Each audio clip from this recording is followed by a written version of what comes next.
ॐ अज्ञानतिमिरान्धस्य ज्ञानञ्जनशलाकया चक्षुरुन्मिलितं येन तस्मै श्रीगुरुवे नमः। ॐ नमो भगवते वासुदेवाय। ॐ नमो भगवते वासुदेवाय। ॐ नमो भगवते वासुदेवाय। श्रीमद्भागवतम तीसरा कैंटो चौथा अध्याय। विदुर जी की मैत्रेय ऋषि से क्या क्या चर्चाएं हुई या होंगी, या उनका मिलना मैत्रेय ऋषि से वो कैसे कैसे हुआ, आपने सुना पिछले कुछ अध्यायों में, पिछले कुछ श्लोकों में, कि कैसे विदुर जी उद्धव जी से मिले और उद्धव जी ने उनको मैत्रेय ऋषि की तरफ भेजा और उद्धव जी उसके बाद भगवान के भाव में डूब गए। और हमने सुना कैसे भगवान के कार्यों को केवल उनके भक्त समझ सकते हैं, बाकी लोग तो केवल आरोप लगा सकते हैं। क्योंकि भगवान का जो गुण है, जो रूप है, जो लीला है, जो पोजीशन है, वो अचिंत्य है, यानी कि unimaginable, beyond our imagination, beyond our thinking capability. इसलिए कभी भी भगवान को अपने दिमाग से समझने का प्रयास मत कीजिए, थोड़ा बहुत समझने का प्रयास कर सकते हैं। यस, जब हम पढ़ते हैं डिस्कवर योरसेल्फ इत्यादि हम करते हैं तो हमें समझ में आता हो कृष्णा इज सो ग्रेट, उतना दिमाग लगा सकते हैं ये समझने में कि जो व्यक्ति ये समझ गया कि भगवान को बुद्धि से नहीं समझा जा सकता, समझ लीजिए वो व्यक्ति ही समझा। तो ये सब होकर फिर आगे क्या होता है ये सुनते हैं। श्लोक संख्या 35। आत्मानं च कुरुश्रेष्ठ। एक सेकंड दीजिए मुझे।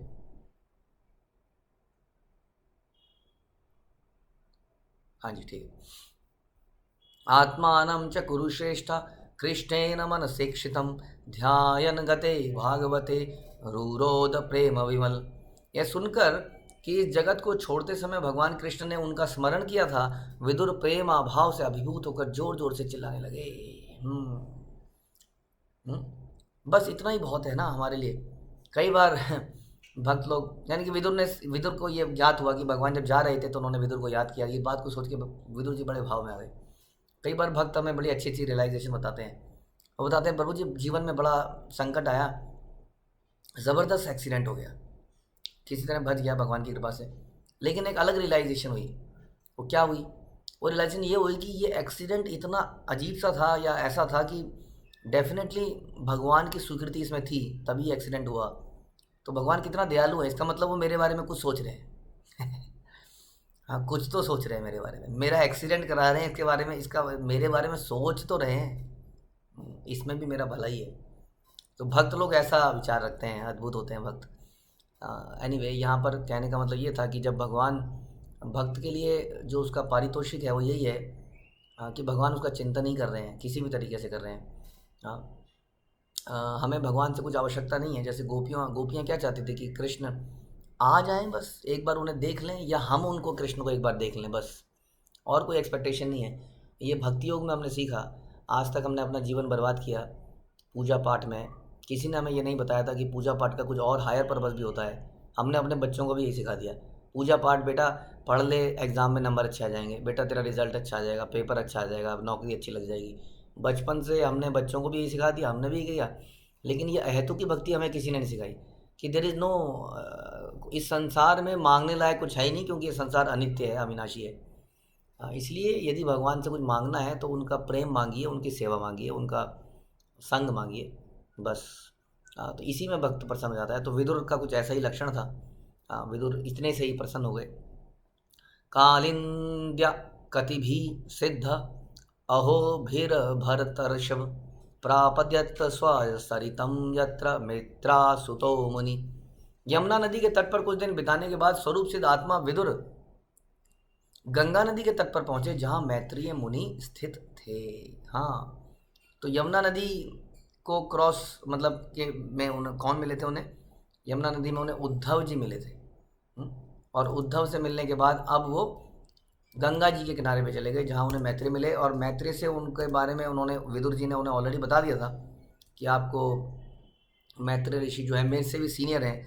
भगवान ने जाते हुए उनके बारे में, भगवान ने जाते हुए उनको ज्ञान दिया है, तो आप उनके पास जाइए। तो भक्तों से मिलना, साधुओं से मिलना हमारे जीवन का उद्देश्य होना चाहिए। क्योंकि कहते हैं कि लव मात्र साधु संग सर्वशास्त्र कहे, कि अगर हम थोड़ा सा भी समय साधुओं के साथ बिताते हैं तो हमारे जीवन में एक परिवर्तन लाता है। अदरवाइज़ हमारा सारा जीवन जानवर की तरह खाने पीने सोने इत्यादि में चला जाता है।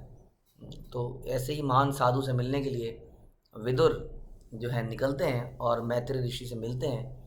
और किस प्रकार वो मिलते हैं, क्या प्रश्न पूछते हैं, ये आएगा अगले चैप्टर में।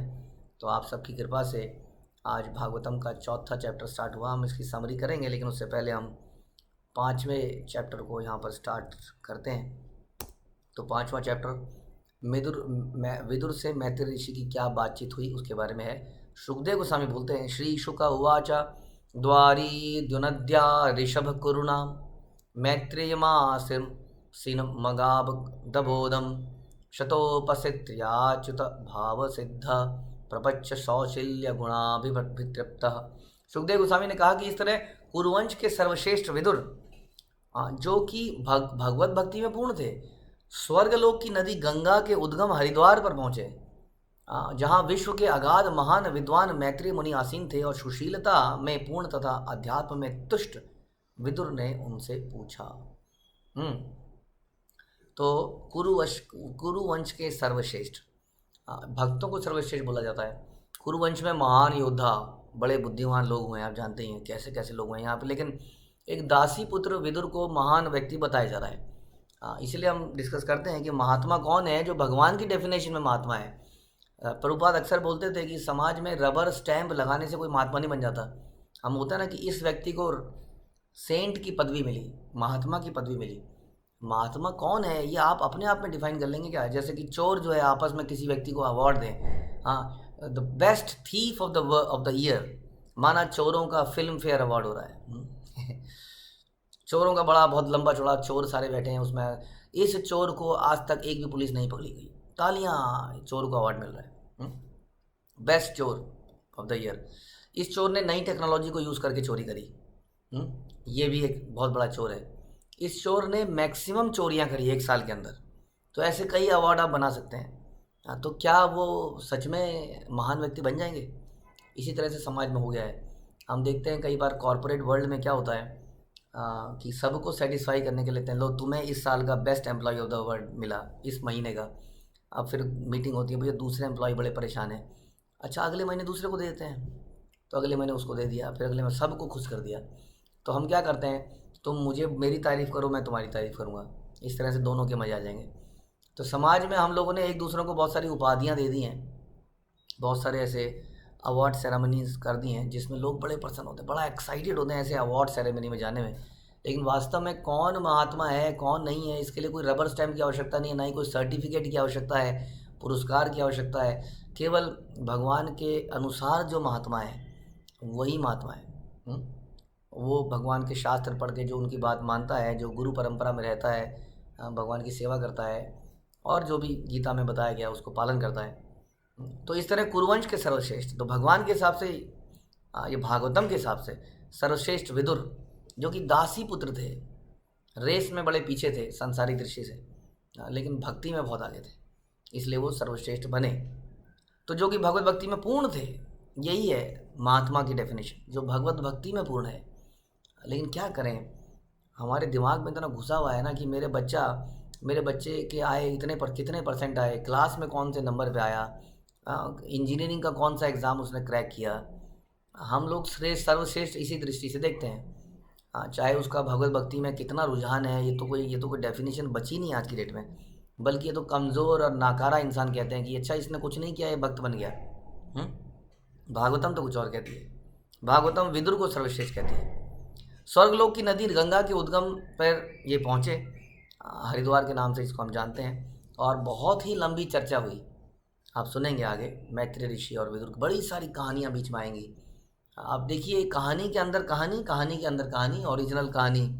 माना हम बोलें अगर कि सौनक ऋषि ने प्रश्न पूछे, सुत गोस्वामी बता रहे हैं, उसके बीच में वो स्टोरी ला रहे हैं सुखदेव गोस्वामी और परीक्षित महाराज की, उसके बीच में वो स्टोरी ला रहे हैं विदुर उद्धव की, और फिर आगे विदुर मैत्रेय की, और विदुर मैत्रेय और बीच में स्टोरी लेके आएंगे। तो बैकग्राउंड के अंदर, उसके अंदर और फर्दर बैकग्राउंड।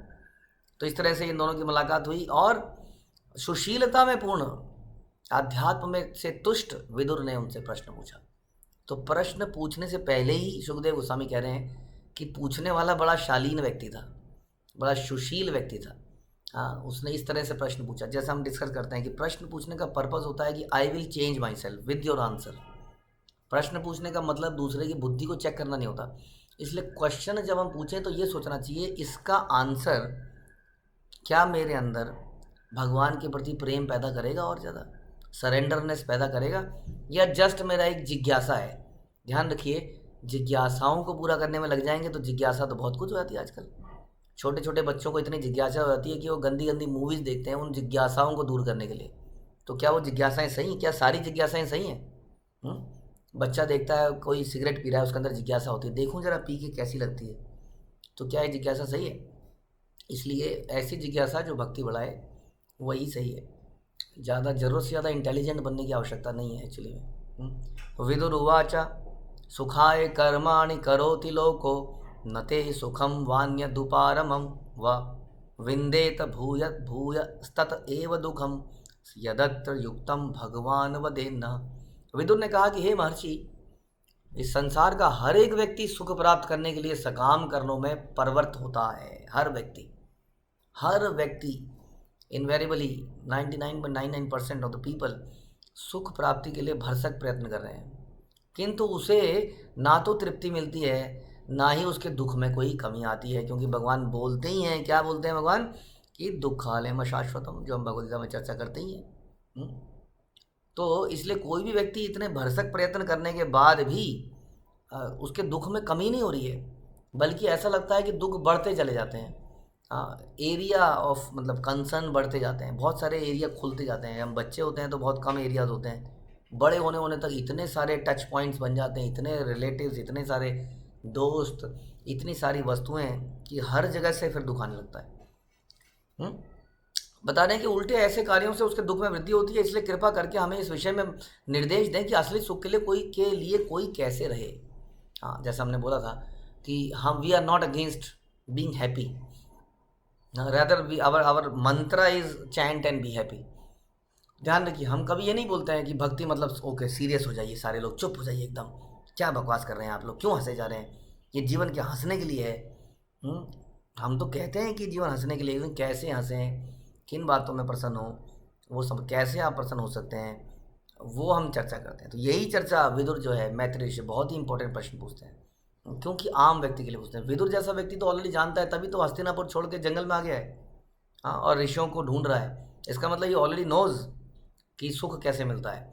लेकिन संत लोग प्रश्न भी पूछते हैं तो दूसरों के लाभ के लिए, तो हमारे लाभ के लिए पूछ रहे हैं कि संसार में ऐसा देखा गया है कि बहुत प्रयास कर रहे हैं हम लोग सुखी होने का, लेकिन कोई भी व्यक्ति सुखी नहीं दिख रहा है, क्या करा जाए, कैसे सुखी हो जाएगा।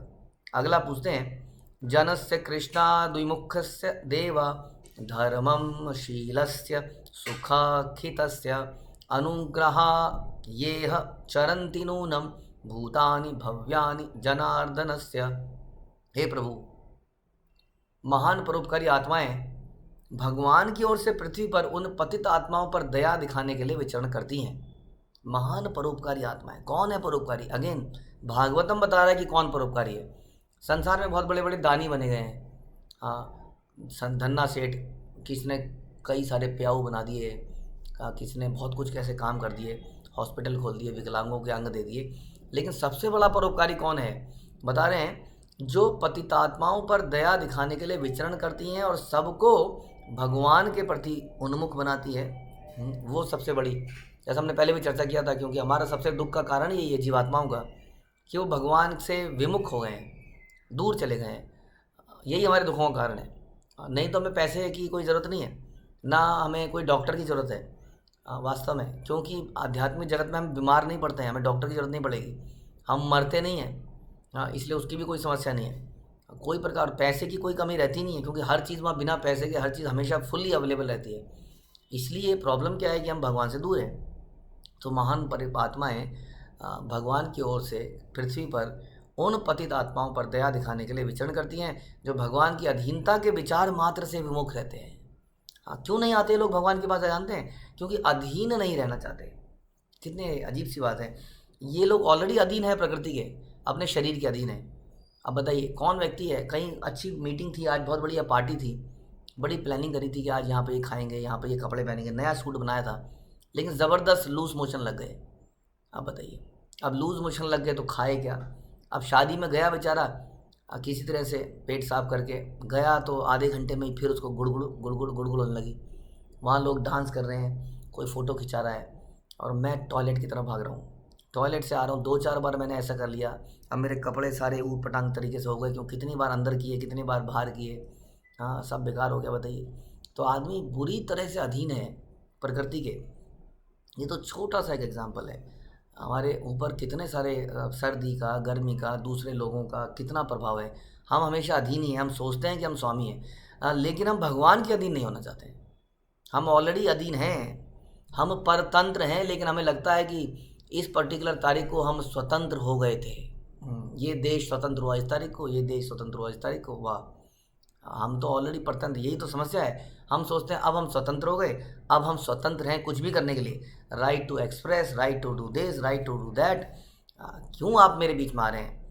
अगर मैंने उस लड़की को किस कर लिया तो आपकी क्या भैंस खोल दी मैंने? ये राइट ऑफ एक्सप्रेशन है। मैंने अपना प्यार उसको एक्सप्रेस किया, आपको क्या? आप अपनी आंखें बंद कर लीजिए, आपको क्या समस्या है? अगर मैं अडल्ट मूवी दिखा रहा हूँ तो बच्चों को क्यों दिखा रहे हैं आप? आपकी प्रॉब्लम है।